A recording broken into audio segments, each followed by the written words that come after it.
Constant ആയിട്ട് ഇങ്ങനെ protest ചെയ്യുമ്പോഴേ തളർന്നു പോകുമല്ലോ നമ്മള്. അപ്പൊ ഒരു കംബാക്ക് എടുത്ത് വരാനുള്ള ബ്രേക്സും വർക്കിൽ നിന്നുള്ള ഗ്യാപ്പും ഒക്കെ ഗൗരി എടുക്കാറുണ്ട്. എനിക്ക് നല്ല ഗ്യാപ്പ് ഉണ്ട്.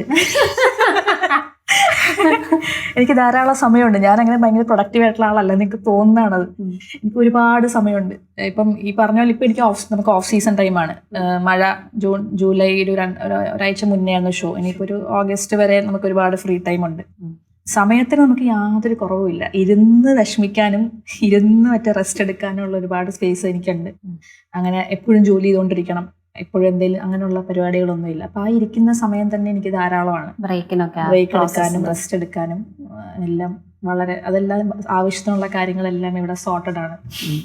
ഈ ഇൻസെൻസിറ്റീവ് ആയിട്ട് ബിഹേവ് ചെയ്തിട്ടുള്ള ഒരുപാട് പേരുണ്ടല്ലോ ലൈഫിലും, അനോണിമസ് ആയിട്ടുള്ള മുഖങ്ങളില്ലാത്ത ഒരുപാട് പേര്. ഈ സെയിം സിറ്റുവേഷനിലൂടെ കടന്നു പോകുന്ന ആളോട് ഗൗരിക്ക് എന്തായിരിക്കും പറയാനുള്ളത്? ഇപ്പൊ അങ്ങനെ ഒരാൾ ഇത് ഗൗരിയാണെന്ന് കണ്ടിട്ട് ഇത് കേൾക്കാനിരിക്കുകയാണെങ്കിൽ ആ ഒരു വ്യൂവറിനോട് ഗൗരിക്ക് എന്താ കമ്മ്യൂണിക്കേറ്റ് ചെയ്യുന്നത്? ഒന്ന്, ഇൻസെൻസിറ്റീവായിട്ട് ബിഹേവ് ചെയ്യുന്ന ഒരാളെന്ന് പറയുന്നത് അയാളുടെ ജീവിതം അത്രയും കഷ്ടത്തിലാണ് എന്നുള്ളതാണ് ഫസ്റ്റ് പോയിന്റ്. ഞാൻ പേഴ്സണലി ഒരിടത്തും പോയിട്ട് കമന്റ് സെക്ഷനിൽ പോയിട്ട് ഒരാളെ ചീത്ത വിളിക്കുന്ന ആളല്ല. I can never think about doing that. അത്രയും മോശമായിട്ടുള്ളൊരു മാനസികാവസ്ഥയിലും അത്രയും മോശമായിട്ടുള്ള ജീവിത സാഹചര്യത്തിലുമാണ് എന്നുള്ളത് കൊണ്ടാണ് ആളുകൾ എങ്ങനെ പെരുമാറുന്നത് എന്നുള്ളതാണ് ഫസ്റ്റ് പോയിന്റ്. അത് എൻ്റെ നേരെ ഇവർ ബഹളം വയ്ക്കുന്നത് ഇസ് കംപ്ലീറ്റ്ലി അബൌട്ട് ദം. അതാണ് എനിക്ക് തോന്നുന്നു ഫസ്റ്റ് അങ്ങനെ ഒരാൾ ഓർക്കേണ്ട കാര്യം. അറ്റാക്ക് ചെയ്യപ്പെട്ട ഒരാൾ ഓർക്കേണ്ട കാര്യം അത് നിങ്ങളെക്കുറിച്ചല്ല, അത് ചെയ്ത ആളെക്കുറിച്ചാണ്. അയാളെക്കുറിച്ചും അയാളുടെ കഷ്ടപ്പാടുകളെക്കുറിച്ചും അയാളുടെ ജീവിതം എന്ത് ദയനീയാണെന്നുള്ളതാണ്. അതിന്റെ റിഫ്ലക്ഷൻ മാത്രമാണ് വരുന്നത്. അല്ലെങ്കിൽ ഇപ്പം നമ്മളത് ചെയ്യുമെന്ന് മാത്രം ആലോചിച്ചാൽ മതി.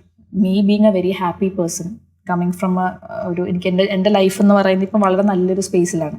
ഈ സ്പേസ് ഇരിക്കുന്ന ഞാൻ ഒരിക്കലും ഒരാളെ പോയിട്ട് കമന്റ് സെക്ഷനും ചീത്ത വിളിക്കില്ല, നേരിട്ടും ചീത്ത വിളിക്കില്ല, ഇൻബോക്സും ചീത്ത വിളിക്കില്ല. എന്തുണ്ടെങ്കിലും നമ്മൾ സമാധാനമായിട്ട് കാര്യങ്ങൾ പറയുള്ളൂ, ഡീലിയുള്ളൂ. അപ്പം ആ സമാധാനം ഇല്ലായ്മ അയാൾ അത്രയും ഒരു വൃത്തികെട്ട അവസ്ഥയിലുള്ള ഒരാളാണ്.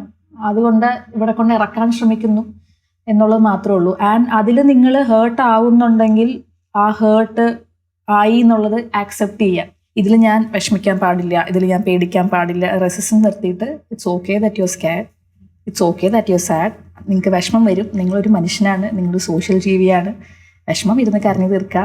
പേടിയുണ്ടെങ്കിൽ അത് ഡീൽ ചെയ്തിരുന്നിട്ട് അത് സൂത്ത് ചെയ്യുക, സെൽഫ് സൂത്ത് ചെയ്യുകയോ പ്രൊഫഷണൽ ഹെൽപ്പ് എടുക്കുകയോ അല്ലെങ്കിൽ പറഞ്ഞാൽ മനസ്സിലാവുന്ന ആളുകളുടെ അടുത്ത് പോയിട്ട് പറയുകയോ ചെയ്ത് ഡീൽ ചെയ്യുക. ഒരിക്കലും നിങ്ങൾക്ക് അയാൾ വന്ന് പറഞ്ഞു എന്നുള്ളത് നിങ്ങളെ വിഷമിപ്പിച്ചു എന്നുള്ളത് നിങ്ങളൊരു വീക്ക് പേഴ്സൺ ഒന്നും ആവുന്നത്. It's nothing like a weak person, strong person, അങ്ങനെയൊന്നും ഇല്ല.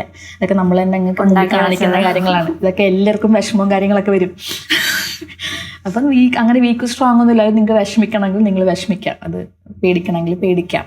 ചിലപ്പം കുറേ ദിവസം വീട്ടിൽ നിന്ന് പുറത്തിറങ്ങാൻ പറ്റാണ്ട് അല്ലെങ്കിൽ തിരിച്ച് ലോഗിൻ ചെയ്യാൻ പറ്റാത്ത രീതിയിലൊക്കെ നിങ്ങൾ സ്റ്റക്ക് ആവണമെങ്കിൽ ഇറ്റ്സ് ഓക്കെ.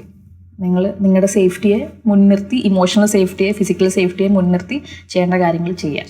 അത്രേ ഉള്ളൂ.